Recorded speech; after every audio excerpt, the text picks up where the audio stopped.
What's up, everybody? Welcome back to the Red Light Green Light podcast, episode 3. My name is Jeremy, and I am joined by Aaron, as always. What's up? Hey, how's it going?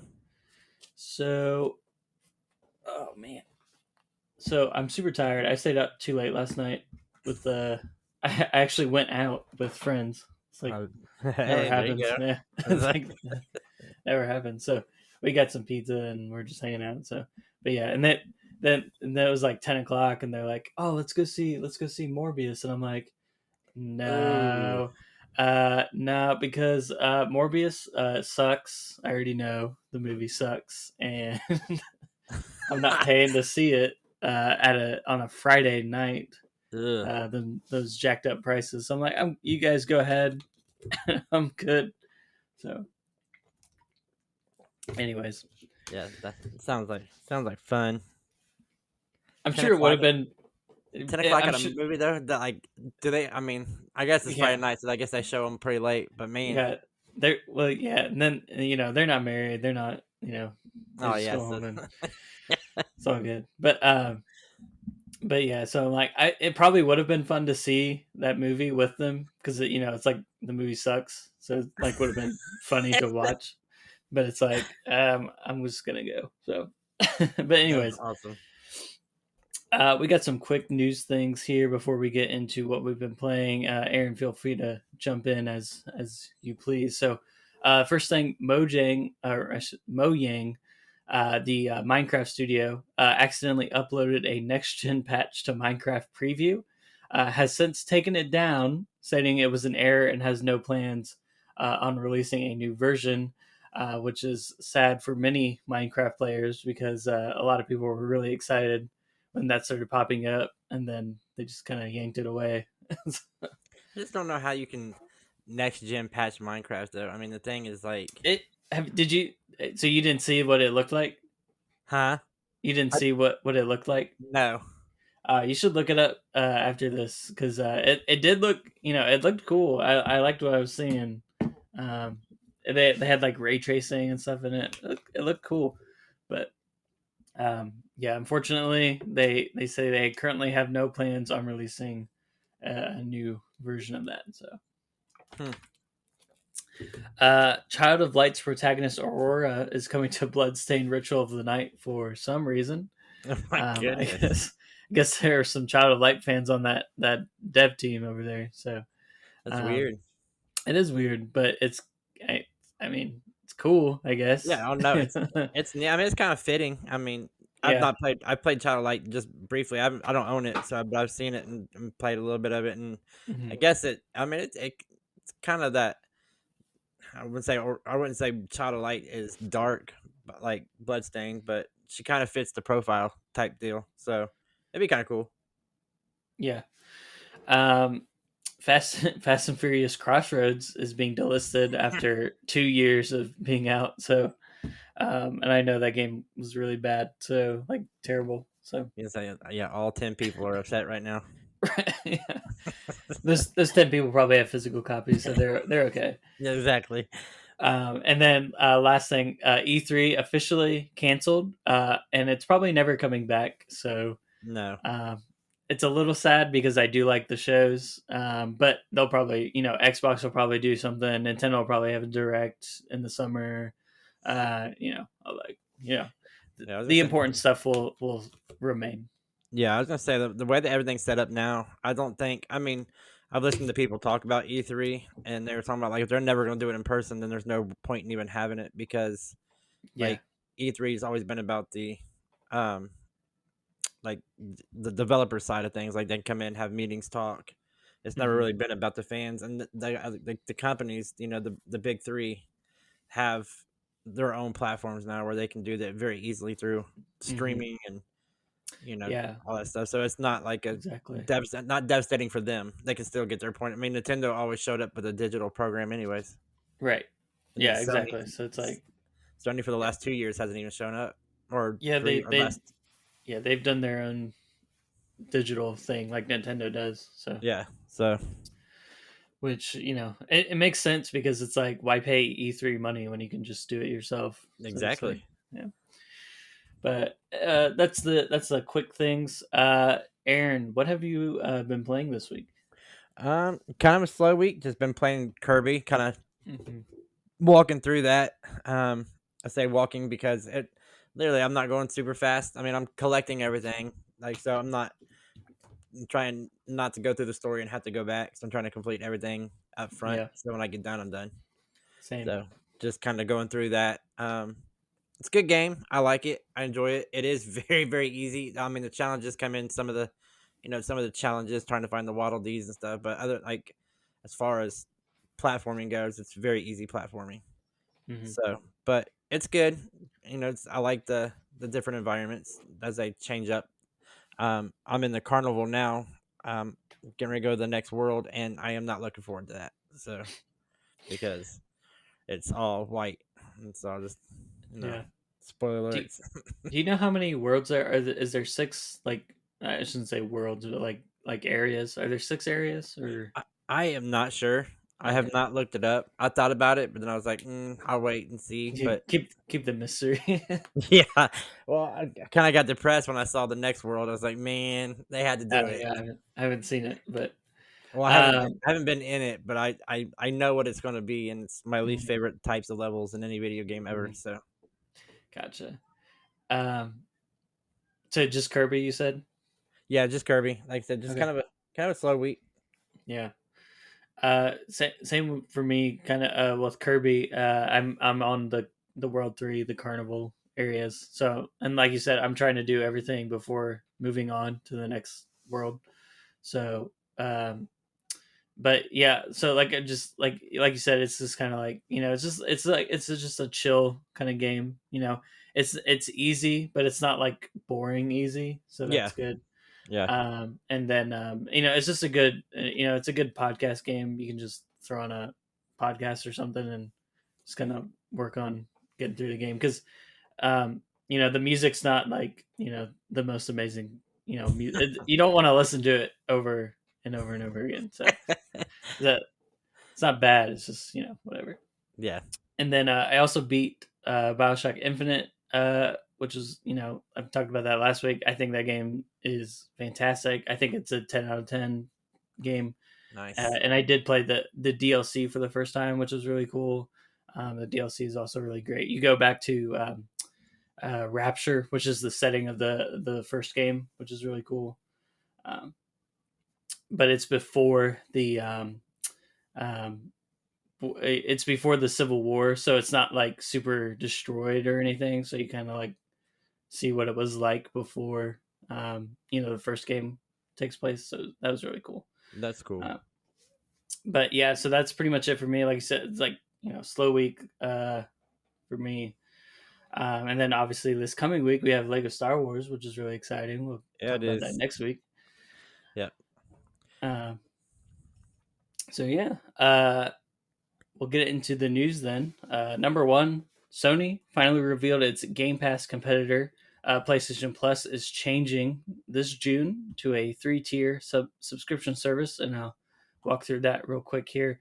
The first tier, PlayStation Plus Essential, that's the same benefits that you're already getting if you're subscribed to PlayStation Plus.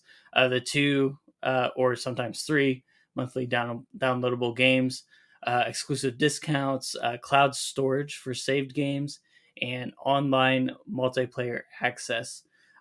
So there's no changes for current PlayStation Plus. So $10 a month or $60 yearly or $25 quarterly if you do that. PlayStation Plus Extra.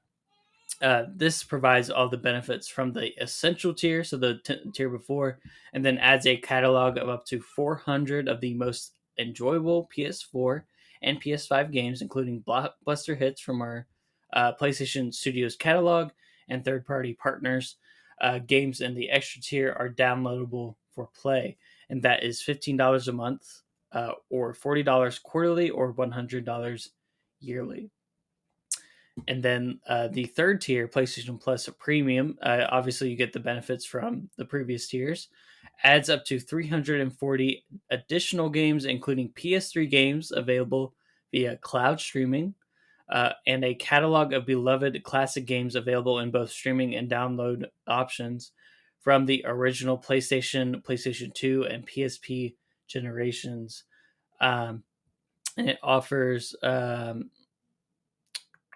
streaming for the PlayStation, PS2, PSP, PS4 games, uh, where and then timed. It also offers timed limited game trials. Will also be in the tier. So like they recently I think made a Death Stranding trial available for that as well. So it's the same kind of deal. The price for that is $18 monthly, $50 quarterly, or $120 yearly. Um, Also, in a separate interview, Jim Ryan, who's the head of PlayStation, he stated that currently they have no plans to release games date their I should say their own games day and date on the service, stating it could affect the quality of their titles. He also stated that the industry changes very quickly, presumably meaning that putting them on the service day one could happen someday. So this is the our topic of the show, because obviously Game Pass is a big deal on the show with with focus on Xbox and Nintendo. So we kind of wanted to focus on what Sony's doing over here. So Aaron, I'll kind of get your general thoughts overview of what you think about the service, and then we'll kind of go into more detail. But just what like? Do you think it's a good value, or like just what's your thoughts on it? Yeah, I was actually when I heard about it because I listened to or was listening to some people talk about this earlier this week, and like before they announced it, I was totally skeptical. I was like, okay, he's gonna come in and he's gonna, these prices are gonna be outrageous, especially when you hear 3 tier and it's PlayStation, so Sony likes to grab that money. So I was like, okay, this is gonna be bad. It's gonna be bad. And then they announced it, and I was like, okay, it's not as bad as I thought. There's a lot of good things in here I like. Um, I think there's a lot of things in here that are still a little confusing. I think just in the wording, I think until we see it in practice, it won't really be clear. But I think for the value, for the price, I think the value is good. I think there's a lot of, I get like, I like the pricing structure, and I like how they're allowing people to pay yearly, unlike Xbox, where Xbox is $15 a month, locked. Like you don't, there is no, well, $15 a month, or you can pay, $100 a year. They don't have that option. Like, so you're paying $180 a year no matter what. Like, Mm-hmm. so you're locked in for $180. So there's no discount. So Sony is at least offering that. Um, so I do like. I mean, yeah, I think it's cool. I think the tiers are fair.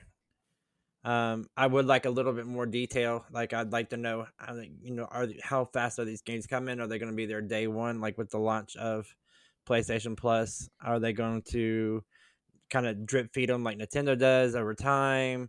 So there's some other things like in the second, or is it I think it's the second package or third package. I can't remember, where they offer cloud. It says games will be available via cloud and download. So I want to know, like, is that all games are going to have the option to stream or download, or is it going to be like, some games are going to be cloud only, some games are going to be download only. So just some details, but other than that, I think it's pretty cool. I think Sony came through with this program.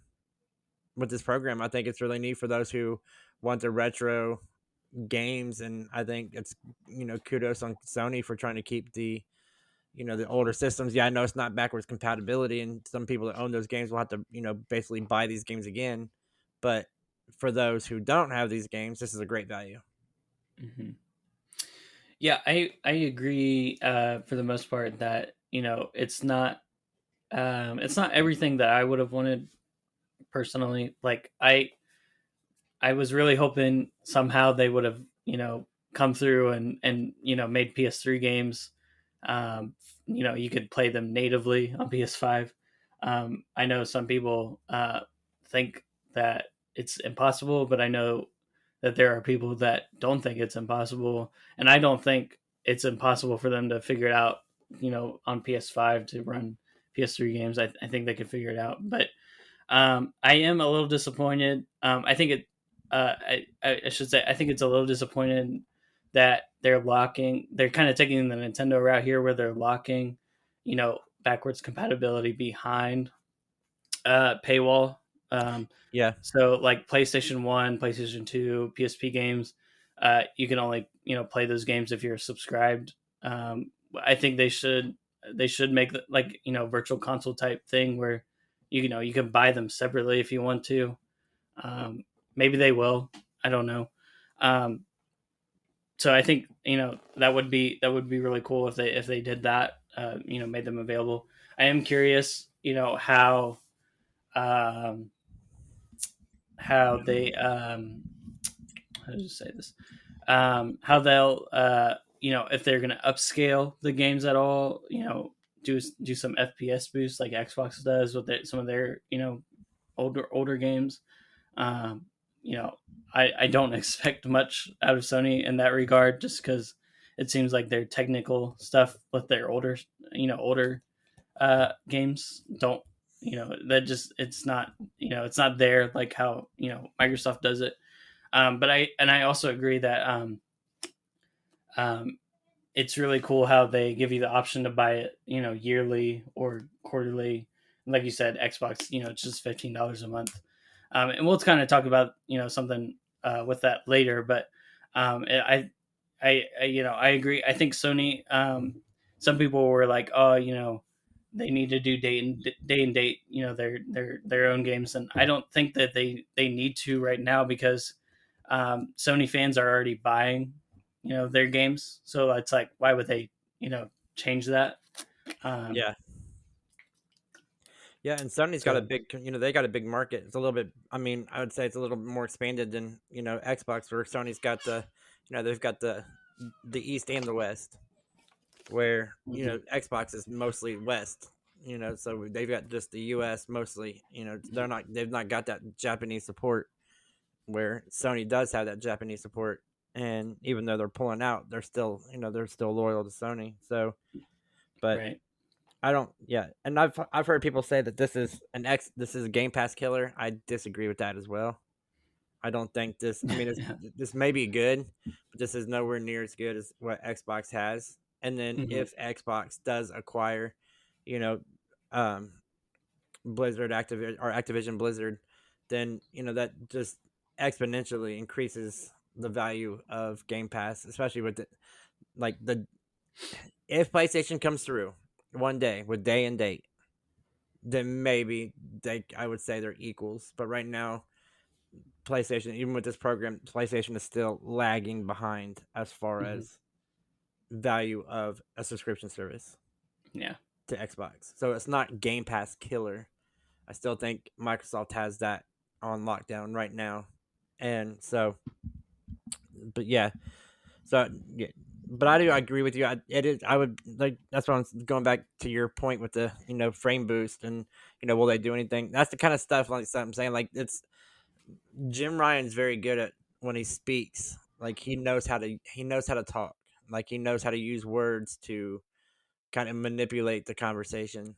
And I think he's done that with this. And like I don't. There's just a lot of details that's been left out.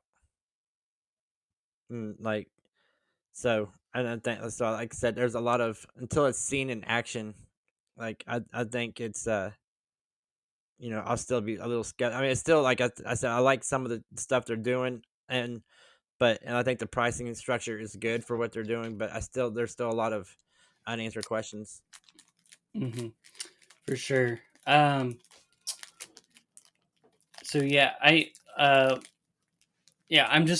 curious. This up to 700 games based on what tier you are. I'm curious, like what the quality of the quality of those games are, because like PlayStation, they always the fanboys are always like, we got the quality stuff, Yeah, and Game Pass is trash, and all this stuff. So yeah, I'm curious, like what is in the service. I probably personally I subscribe to PlayStation Plus just for the online cloud stuff, the storage. I just get it like a discounted year of Plus around Black Friday. I'm not paying the full $60 for the year, Yeah. which is nice because I download the games usually, or I should say I add them to my library, but I typically don't use them just because I play most of my games on Xbox, but um, so I'm just I don't see myself subscribing to PlayStation Plus Premium or whatever, but they could be like, hey, we got all these old games and they got trophies, they're upscaled, they run really well, and then I'll be like, okay, we'll talk. uh, so it's just I look forward to seeing the future,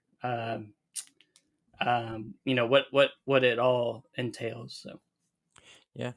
Yeah. I mean, it's neat. It's definitely a different time in video game like industry. There's a lot of stuff happening, but I will say, kind of going back to what, and I don't want to say I like agree with Jim Ryan because Jim Ryan, some of the stuff he says, especially when he talks about the quality of his titles, but I will agree with him. Like I heard somebody break this down, and I was like, at first I heard what he said, and I was like, that makes no sense. Like I don't get what you're saying, bro. Like, but then they started talking about it, and I kind of get where he's coming from. So he doesn't want to do the day and date release titles of video games on the subscription because his it talked about it would ruin the quality, and to a point and to an extent, I can get where he's coming from because those developers that develop those games, when people purchase them, that money goes back into the development team and it gives them something to work towards. And where if they all just go on the Game Pass, so then the funds would have to be divvied up between each department from only Game Pass or from only the subscription service, and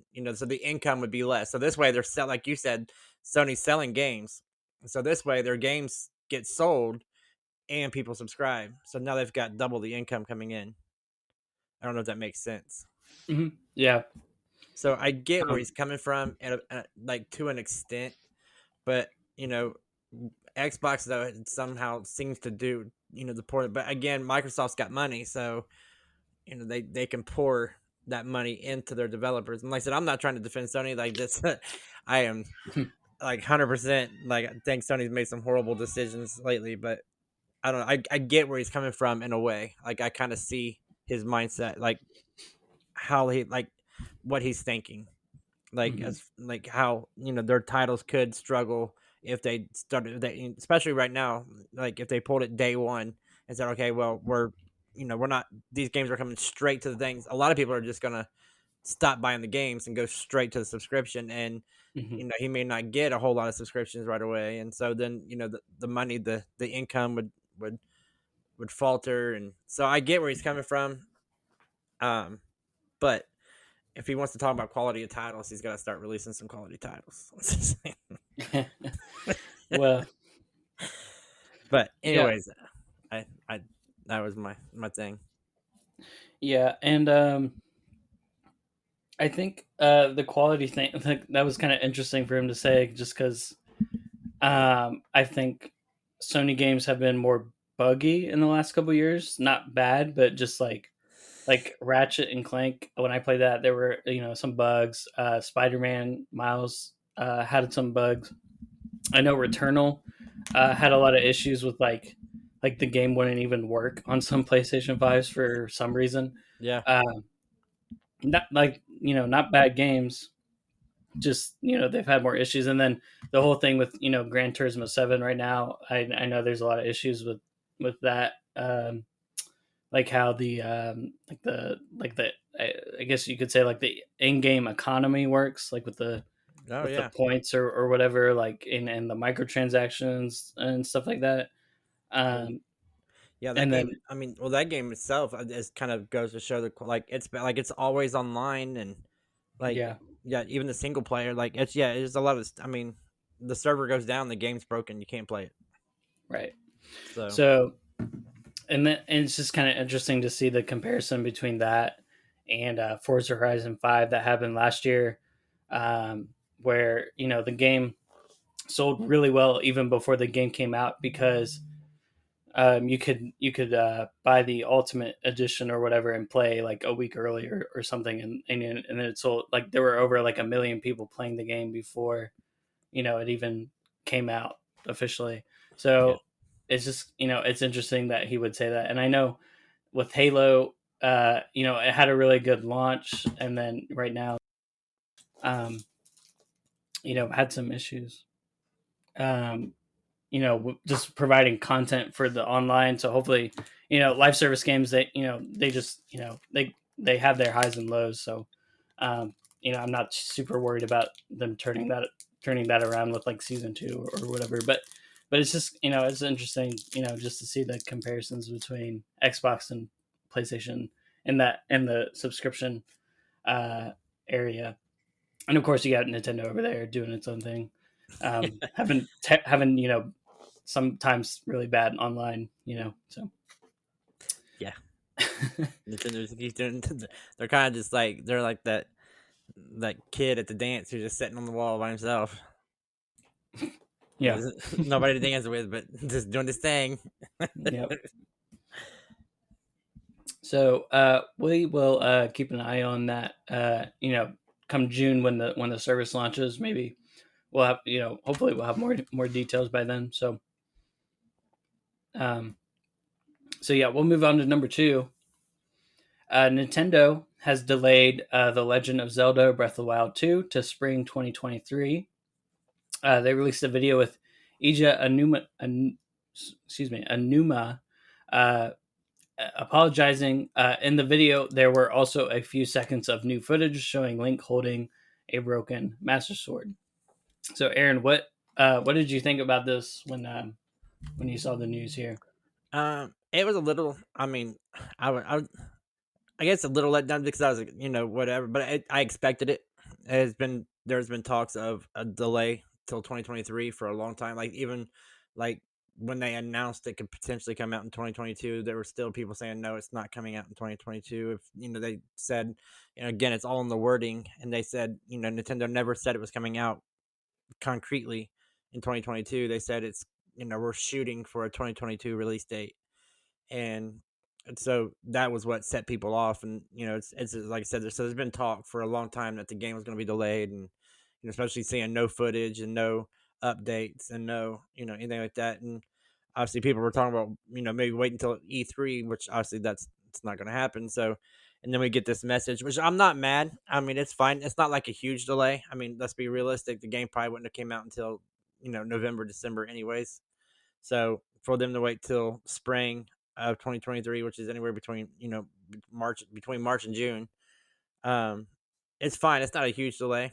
So a few months to wait for what potentially could be a fantastic game, and I'm fine with it. Like I'm not mad. Like I said, there's plenty of games that are coming out this year for the Switch. Like Mm-hmm. to keep people busy, they don't need Breath of the Wild.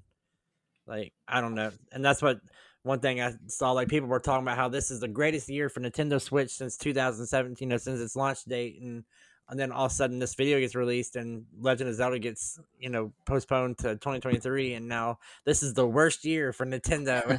I'm like, dude, it's one game. Like you've got two new Pokemon games coming out. You've got Splatoon coming out. You've got, Mm-hmm. I mean, the list goes on and on and on. There's literally almost a game a month. I mean, if there's multiple games a month, but there's one big game a month almost for the rest of the year. Mm-hmm. So it's enough to keep anybody busy, and there's something for everybody. So I'm not mad. Um, I don't know. I'm kind of hopeful. Maybe there's a new system coming out with it. That's what I was going to ask you next. Is like, did you like? Is there talk or anything about like a new like Switch Pro or Switch Two or something launching? Because at that point it would have been 6 years since the Switch launched. Yeah, no, I have not heard of any rumors. The rumors have actually kind of slowed down for uh, a new Switch or whatever. Mm-hmm. And I mean, the talk is on the street. Obviously, Nintendo has come out and said they want this will the Switch will run for 10 years. They anticipate a 10-year lifespan.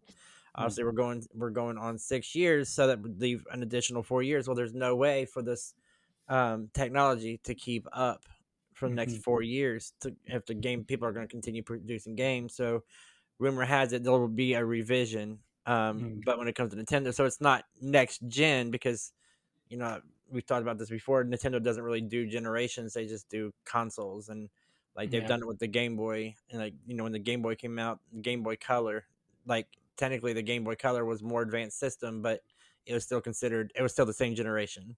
Hmm. So then you had your Game Boy Advance, and then you had your Game Boy Advance SP. You know, not necessarily that wasn't next generation, that so they all those sales always get lumped together. So the rumor, or, the talk is that Nintendo will release another console more powerful, but it will be still in the Switch family, and they'll count those numbers towards Switch sales. Hmm. So I think it would be cool. I mean, there's just a lot of, again, this is speculation. So this is like completely theoretical. This is not anything, but if Breath of the Wild 2 launches in spring in March, that'll be its anniversary of its release in 2017. Hmm. Alongside the Switch. So if they release it in March and they release a console beside it, and then release the game like they've always done with Zeldas in the past, is release it on the previous console and the new console. Right. So like they released Breath of the Wild was on Wii U and Switch. Hmm. I think what was it? Twilight Princess was on GameCube and Wii. Yep. So it's they kind of do their thing. So I don't know. That's really the only talk. Like I said, the rumors have kind of slowed down, which is not always a bad thing. Sometimes when the rumors slow down, things pick up. So, Hmm. but So also one last thing is, Nintendo, they like to release one Mario game and one Zelda game every year. So with this out of the way, what do you think they're gonna, slide in this year with Zelda? well, I think again the talk was in the past that the Wind Waker, Twilight Princess Mm. dual pack was still a thing. Still on the shelf, and I think there's potential for that. Like I think if they're going to release games, I think if they want to make people happy and make up for canceling the game or postponing the game, I think that Wind Waker, at least a Wind Waker HD Hmm. release for the Switch would be a fantastic thing. And if they did the double pack Wind Waker and Twilight Princess, that would be freaking fantastic. I mean, you get two 3D games, and they're kind of very contrasting games. You got one on the lighter, kind of kiddie side, if you will, and then you got the other side, which is very dark. So I think that would Hmm. be a um, good thing for fans. I think that would really, really, really, really help um, ease the pain of the Yeah. delay if they release that. But I don't. Other than that, I don't know what else they could do. I mean, there's other games they could release, but I don't think there's other Zelda games outside of those two games that fans really want.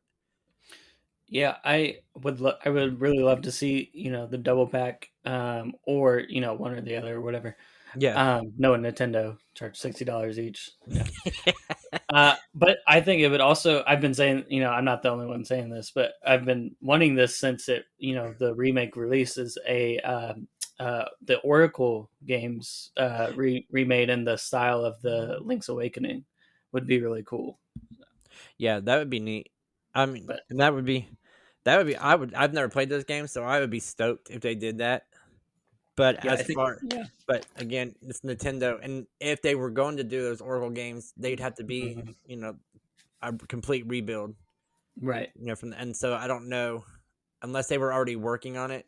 I mean, which is possible, Yeah, and they're just that's real true. like let's increase the work. We could be like, okay, and they know inside, and so that is, I guess it is, it's a possibility, and I'd actually be more excited about those than I would be probably the Wind Waker and Mhm. Twilight Princess, because I've never played the Oracle of Seasons or Oracle of Ages or whatever. I've never played either one of those. Yeah, I So played Ages on the 3DS when the Virtual Console. So no, I have Seasons, but I've never played it. So, but yeah, so yeah, it'll be interesting to see what they do because like I said, they like to release one Zelda game, one Mario game every year. So obviously Mario has the soccer game, yep. but they'll probably do something. I imagine they'll do something else with Mario this year. Um, but anyways, so Breath of the Wild 2 delayed next year, maybe, hopefully. If they delay it past that, then people are going to be, oh my goodness. Last thing we got here, number 3. According to a report from Jez Corden of Windows Central Gaming, Xbox is working towards creating a Game Pass Ultimate Family Plan, aiming to launch sometime this year, allowing up to 5 separate accounts to use it. No details other than that are available. But with the news of Sony, doing their thing, this was cool to see because technically you can share Game Pass with one other person. You just have to really trust that person and make sure they're not going to jack up your account or anything. So I do that with my brother, and then actually my wife uses it, does that with one of her friends. So that's it's really nice, not to worry about. But with this, we could technically get the 4 of us plus another person. We could be doing be getting a even better deal than what we are currently, which is exciting. And then it's also exciting for people that have older kids that have multiple consoles in the house. And um, but yeah, so I think it's a good way to step in the right direction, especially if they allow you to buy a year at a time, which is really nice. Yeah. um, like we were talking about earlier with Sony. So I know Aaron, I know you don't really have Game Pass right now, but what are you thinking about this? I think it's cool. I think you know, it is good for the like you said, those with older kids, and especially multiple consoles in the house, and um, or people who have you know friends who play on the same console. Like you could be like, hey, especially if you get a cut. If you get a, it's kind of like playing like on the Switch online family plan. If you got Yeah, that's what three we or more do. people, and they all chip in, that cuts the price down.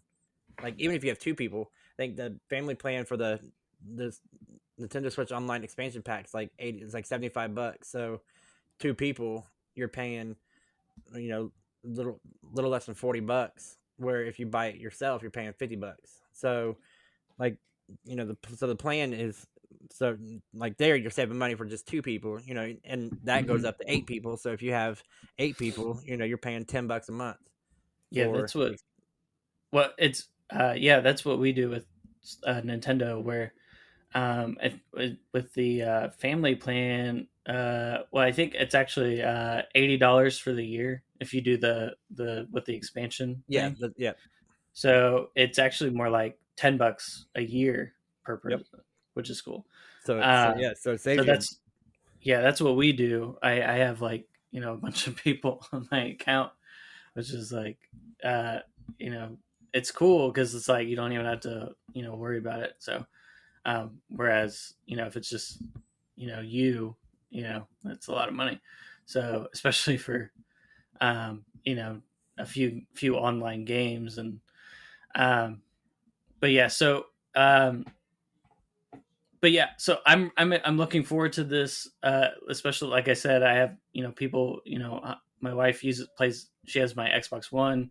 My brother, we use it, and then she has a Hunter has a friend that um, that uses it. So it's I'm looking forward to see. Hopefully it's a good deal.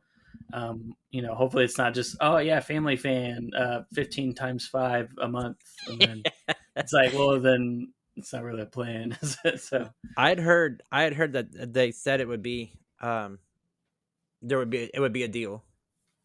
that's good.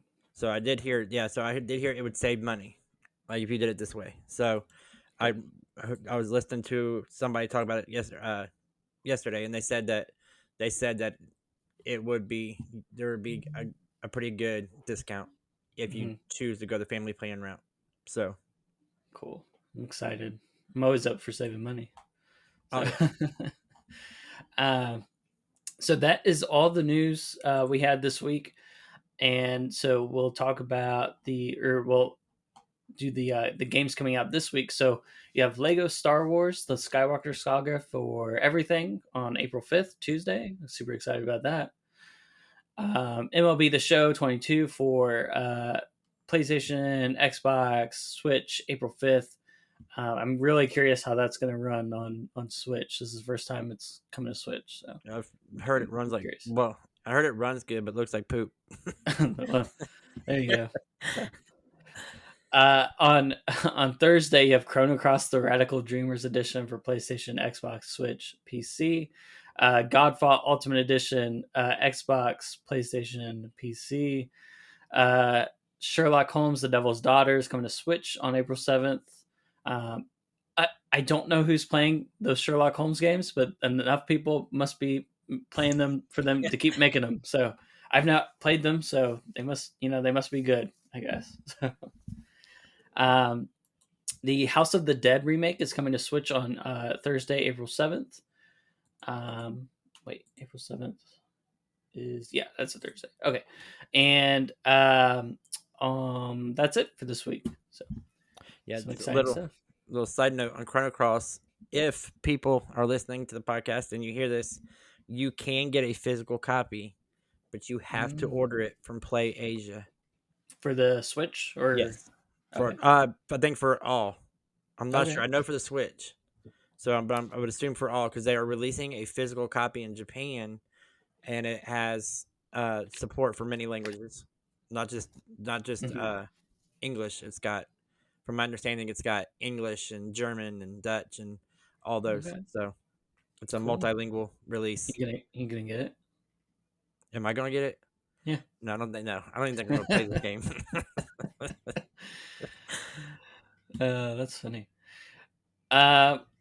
Well, since we've already done our topic of the show, that's it for us. So, Aaron, any other word you got for us? I don't think so. Just thank everybody for listening. Yeah, little snack episode. Last week we went for like an hour and a half, and yeah.